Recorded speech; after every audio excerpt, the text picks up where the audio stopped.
Verx-9 was not a place anyone wanted to go. It was far away in a forgotten part of space. The planet was covered in thick black clouds, storms never stopped, and the wind could rip through metal. The ground was full of sharp rocks and glass-like dust that could cut your skin open. Most animals on the planet were deadly. Some could move faster than a bullet. Others could melt through armor. That's why people called it a death world. No one lived there anymore. A few science teams had tried, but most never came back. It was too dangerous. Then, one day, something strange happened. A distress signal came from the planet. It was short and broken. A male voice said, "Under attack. Requesting backup. Hostiles unknown. Coordinates locked. Send help." That was it. The signal reached Earth Command, and they didn't know what to think. No teams were listed as active on Verx-9. There were no working outposts. But the signal was real, and the danger sounded serious. They decided to send someone, not a full team. Just one man. Sergeant Mason Hawley. Mason was not a regular soldier. He was a special kind, a survivor. He had grown up on Terra 3, another death world. It was worse than Verx-9 in some ways. The gravity there crushed machines. The animals were huge, mean, and hungry. Mason had survived it all. He had fought in 3 space wars, lost a squad to alien fire, and kept going. He had steel in his bones and ice in his blood. He didn't complain when the mission came in. He just packed his gear, loaded up, and dropped into the storm. His ship was a small drop pod made to hit fast and land hard. When it slammed into the surface, smoke and fire filled the air. Lightning flashed all around. Mason stepped out into thick black dust. The wind screamed in his helmet. He checked his oxygen levels. Barely breathable. No problem for him. His boots crunched on the sharp ground as he walked toward the old outpost. The place looked dead. Metal buildings were half buried in dust. Wires hung down like vines. One door had been ripped off, like something big had pulled it open. There were burn marks on the walls and what looked like dried blood on the ground. He stepped inside, his rifle ready. The lights were flickering. The base was running on backup power. Mason checked the control panel. It was active, but the data logs were locked. He moved through the halls slowly. He found a body, a man in security gear. No signs of wounds, but his face was frozen in fear. His eyes wide open. His weapon was still in his hand, fully charged. That meant he didn't even get a shot off before he died. Mason checked for others. 2 more bodies. Same thing. No fight. No damage to their armor. Just pure terror on their faces. Something had killed them quickly. Silently, he stepped into the control room and tried to power up the long-range radio. It buzzed, cracked, then died. No signal. He tried to restart the base's main systems, but the screen just flashed red, lockdown mode. Suddenly, he heard a noise behind him, a soft tapping sound. Like claws on metal. He turned fast, rifle up. A shadow moved past the hallway. Fast, too fast. He ran after it, but there was nothing there. Only silence. Then something whispered in his headset. Not words. Just breathing. He ripped the headset off. Then came a loud bang from above. The ceiling groaned. Something heavy was crawling across the roof. Mason raised his rifle and backed toward the door. He knew how to read signs. He'd seen this kind of thing before. This wasn't just some animal. This was a hunter. A smart one. Something was watching him. Playing with him. Testing him. He moved carefully to the server room, hoping to find more answers. He passed another body on the floor. This one had a hole through the chest like something sharp had stabbed straight through the armor. He found the server room unlocked. It was still online, running off emergency batteries. He sat at the console, fingers moving fast over the keys. He pulled up the last logs. Subject name, unknown. Code name, Scrafe. Status, hostile. Notes, extremely fast. Uses vents. Attacks without sound. Avoids cameras. Learning behavior observed. Mimics voices. Mason leaned back. Mimics voices? Could it copy people? Suddenly, the computer screen glitched. The words changed. Right in front of him. Now it said, "Welcome, Mason." He froze. He hadn't typed anything. The computer was being controlled. Then the lights cut out. All of them. Total darkness. His rifle scope clicked on. Night vision. The hallway was empty, but a message flashed on his visor. "You're not alone." He turned. And saw a shape. Tall. Thin. Arms too long. Black skin like glass. Red eyes glowing in the dark. It stood still. Then it smiled and ran straight at him. Mason fired, but the thing moved like lightning, too fast to track. It shot past him, leaving a long cut in his armor. He spun. Fired again. Nothing. Gone. The sound of metal scraping came from the vents above. It was circling him. And that's when Mason realized the distress signal wasn't a trap for the soldiers who had been here before. It was a trap for him.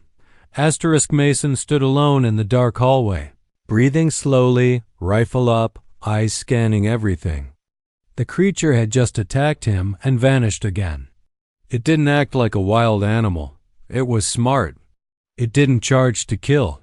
It tested him, like it was learning what he would do. That made things worse. Much worse. He moved back through the hallway, stepping over broken wires and bloodstains. His helmet light blinked, showing him the damage all around. Walls were torn open. Vents were smashed. Something had broken through steel with its claws. Whatever lived here was stronger than anything Mason had seen before. He reached the main hallway and stopped. Something had changed. The bodies were gone. 3 bodies that were there before had disappeared. The floor was smeared with fresh blood. It was dragged across the floor into the shadows. Mason's stomach turned. These things weren't just killers, they were cleaning up, hiding what they had done. He kept moving quieter now. Each step was slow and careful. His boots made soft clicks on the metal floor. He passed by broken doors and more claw marks. The air was getting heavier, like the whole place was closing in on him. In one room, Mason found something strange. A wall had been covered with strange writing, thick black marks that weren't from a pen. They looked burned into the wall.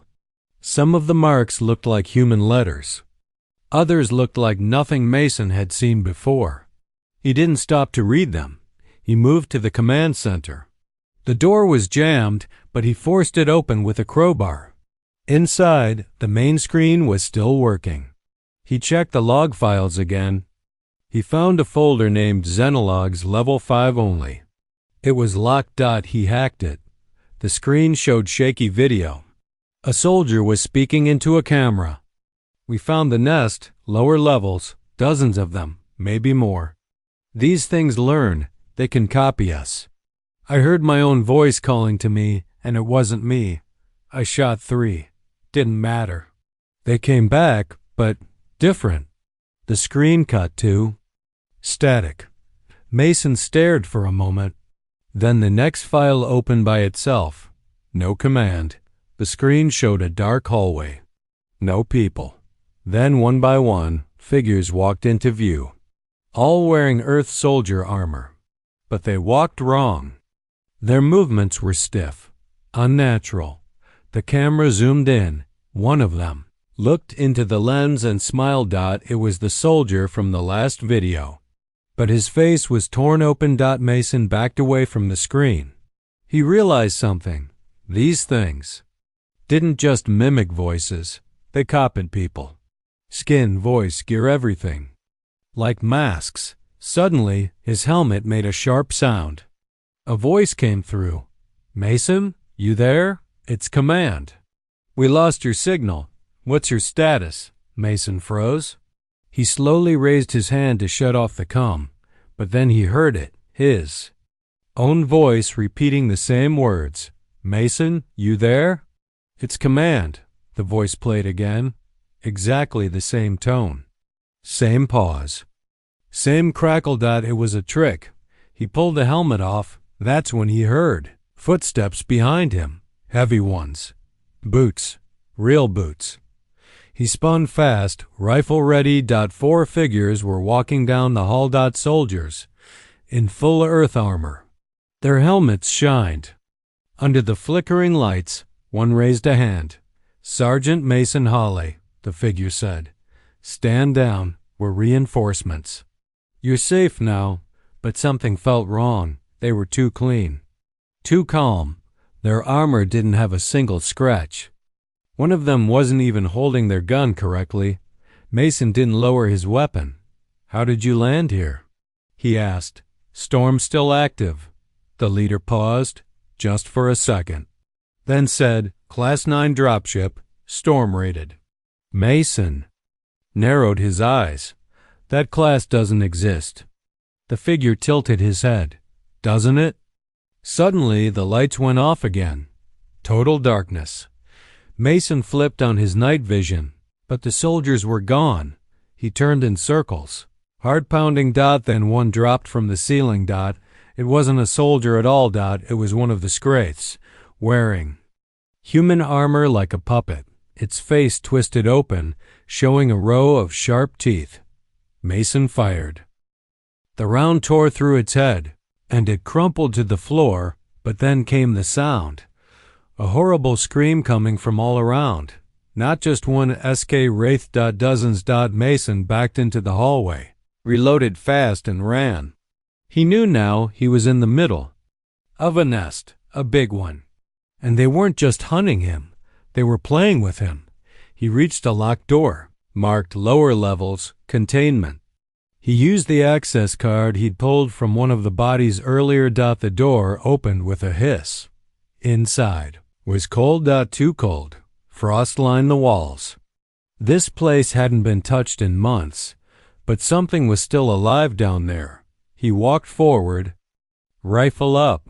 The hallway led to a huge room with glass walls. It looked like a lab, or maybe a prison. Cages lined the walls, all empty. Blood smeared the floors, and written in blood on the far wall, shaking under his helmet light, were the words, We asked for help. What we got were them. Mason stared at the words, then he heard it, a voice, his own voice. Sergeant Halla, please respond. We're the reinforcements. He turned and saw himself, standing in the doorway. Smiling * Mason stared in shock. Standing at the doorway was someone who looked exactly like him. Same armor, same face, same voice. It was like looking in a mirror, but the way it smiled. It wasn't human. Its smile was too wide, too sharp. And its eyes didn't blink. The fake Mason took a step forward. Don't be afraid, it said in his exact voice. You're safe now. Mason raised his rifle and stepped back. Say one more word, he growled. The fake Mason laughed. We learned from you. We were your friends. Now we wear you. Mason pulled the trigger. The bullet tore through its head, but instead of blood, a thick black liquid sprayed out. The creature dropped, its skin peeling away like paper, showing the real form underneath: long limbs, thin body, sharp claws, and empty red eyes. Mason didn't wait. He turned and ran deeper into the lower levels. The air got colder with each step. The lights here were dim, flickering on and off. Pipes hissed from the ceiling, leaking steam. Water dripped somewhere, echoing off the metal walls. He had one thought in his mind: get out. But there was no easy way out. The elevator was dead. The stairs had caved in. The only way forward was through the lab tunnels. He checked his ammo. Only 2 full mags left. He entered the first lab room. Tables were broken. Computers smashed. There were more cages, some big, some small. Most of them were bent or cracked, open from the inside. On the walls, words were scratched deep into the metal. They learn, they listen, they change. In one corner, Mason saw a recording device blinking. He pressed play. A woman's voice came on. She sounded tired, scared. Day 14. Subjects no longer need to copy us. They understand us now. One of them spoke to me, used my brother's voice. It knew things only he could have known. I don't think they're copying. I think they're becoming. The message stopped. Mason stepped back. He didn't understand how, but the Scraith weren't just pretending to be human. They were stealing more. Memories, maybe. Feelings. Identity. They were evolving. He kept moving through the hallway. The ground shook under his boots. Something was coming. He turned off his lights and pressed himself against the wall. Shadows moved past the glass. 3 figures. At first, they looked like soldiers, but then one of them turned its head completely backward like an owl, without moving. Its body, it sniffed the air and said, "He's here." Mason stayed still. They kept walking. He moved as quietly as he could into the old med bay. It looked untouched. A few old supply boxes, a broken screen. He sealed the door behind him. He needed a plan. He opened one of the boxes. Inside were flares, old maps, and something that made him stop. A nuclear charge. Small, portable. Last resort weapon. The scientists must have had it in case the Scraith got out. If used, it could destroy the entire base. He took it and strapped it to his belt. Now he had a way to end this, but only once. Just then, something pounded on the door behind him. 1, 2, 3 loud knocks. Then silence. Then a soft voice. "Hey, Mason, it's me, Liz." His heart froze. Liz was his sister, but Liz died 5 years ago. The voice sounded just like her, sweet, sad. "I don't know where I am. Please, let me in." Mason backed away from the door. "No," he whispered. "You're not real." The voice turned angry. "Let me in, Mason. You left me. You let them take me." Then it screamed, a loud, broken, unnatural scream. The metal door bent inward, claws tearing through it. Mason grabbed a flare, lit it, and threw it at the door. The red light exploded, and he ran through the back exit. Smoke filled the air. He made it to the main power core. It was half buried in rubble, but still working. If he could overload it with the charge, the base would go up in flames. But he had to lure the Scraith in first. He placed the charge and set the timer. 20 minutes. No turning back now. He activated the base intercom.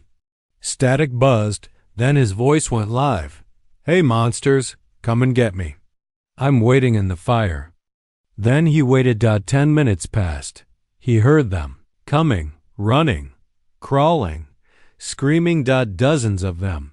They were all wearing faces of the crew, of old soldiers, of people Mason had never seen before. Some wore smiles, some cried, some whispered. His name. Mason pulled out his rifle and started firing. The room lit up with red light and smoke. Creatures dropped, screamed, but more kept coming. Then something massive entered. It was a Scraith queen, twice the size of the others, with long limbs that scraped the walls and a face that was always changing. It looked at Mason and said, in perfect English, "You are strong. We want you." Mason laughed. "You can have me in hell." Then he ran. Straight toward the back tunnels. The queen followed. So did the rest. And behind them, the charge ticked down. 3, 2, 1. A white flash filled the base. The ground shook. Everything went silent. For a moment, there was nothing but smoke and flame. Then, a hand reached out of the rubble. Mason burned, hurt, but alive.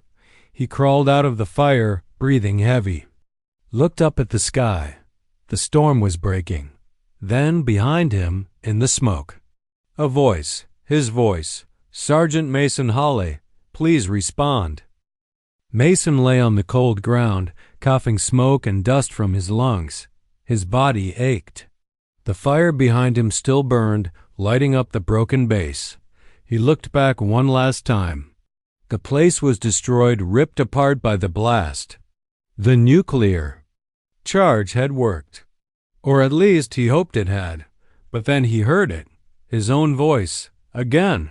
"Sergeant Mason Hawley, please respond." It came from the smoke. He reached for his rifle, but it was gone. He pulled out his knife and stood up slowly. His legs were shaky, but he was alive. "Mason, it's me," the voice said again, softer this time. "It's okay. You're safe." "No," Mason whispered. "I know you're not me."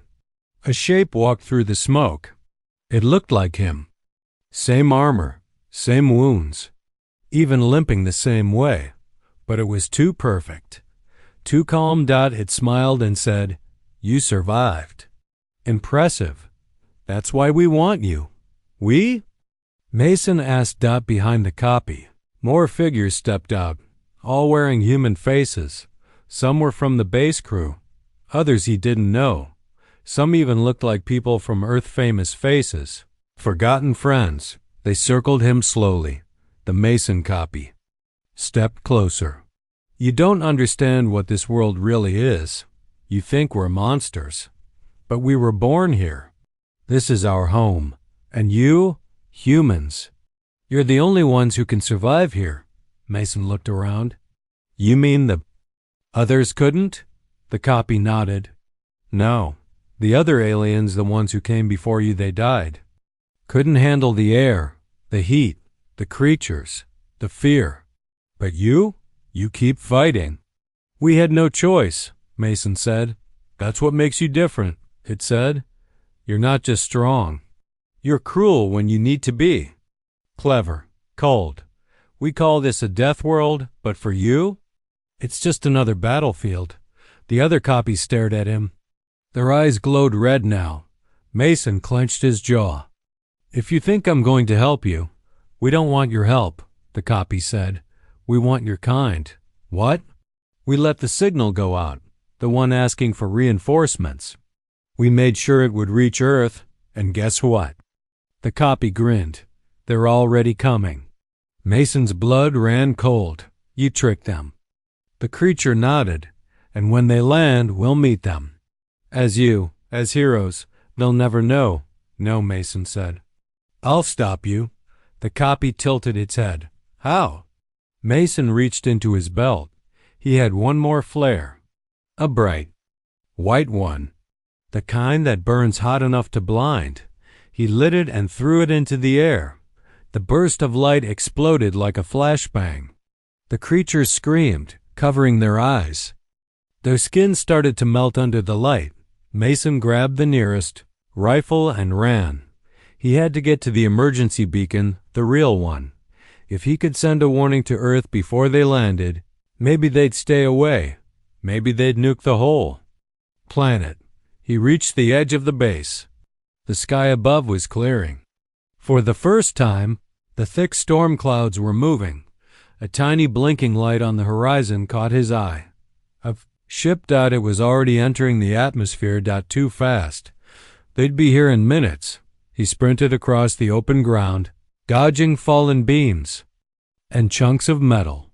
The beacon tower stood at the far end, half broken but still standing. He climbed it fast.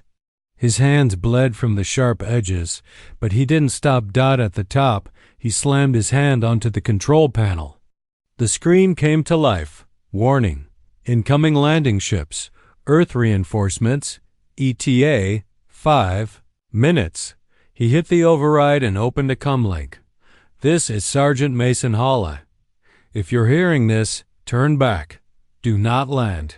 The enemy Scrape have taken our forms. They're copying us, mimicking us. They're waiting to ambush." Static. Then. Unknown signal detected. "Please confirm identity." I'm Mason Hawley, Earth Force ID 409 to 77. Suddenly, a gunshot hit the tower. He ducked. The Mason copy was below, holding a rifle. You don't get to ruin this, it shouted. Mason aimed back and fired. The copy jumped out of the way. Then, more shots came, more copies. Dozens. Mason looked down. They were climbing the tower. He turned back to the beacon and shouted into the mic, "Nuke the site. I repeat, nuke it. Trust no survivors, not even me." Then he pulled a wire from the beacon and jammed it into the power cell. The tower sparked and began to burn. Below, the creatures screamed. Fire spread fast. Mason took one last breath. If anyone hears this, we're not the deadliest thing in the galaxy anymore. But we're the only ones crazy enough to fight them. The screen shut off. From the sky, the Earth fleet slowed. They had heard the message. From above, the fleet commander frowned and gave a single order: burn it. Moments later, the sky lit up with fire. Missiles rained down on the base. The land cracked. Mountains shook. A blast of white light erased everything. When it was over, there was nothing left. Just silence. No bodies. No wreckage. Just dust. Back on the Earthship, a soldier watched the screen and turned to his captain. "Did we get them?" he asked. The captain nodded. "We hope so." But behind them, in the shadows of the ship's hallway, a red eye blinked. And a voice whispered, "Sergeant Mason Holla, please respond."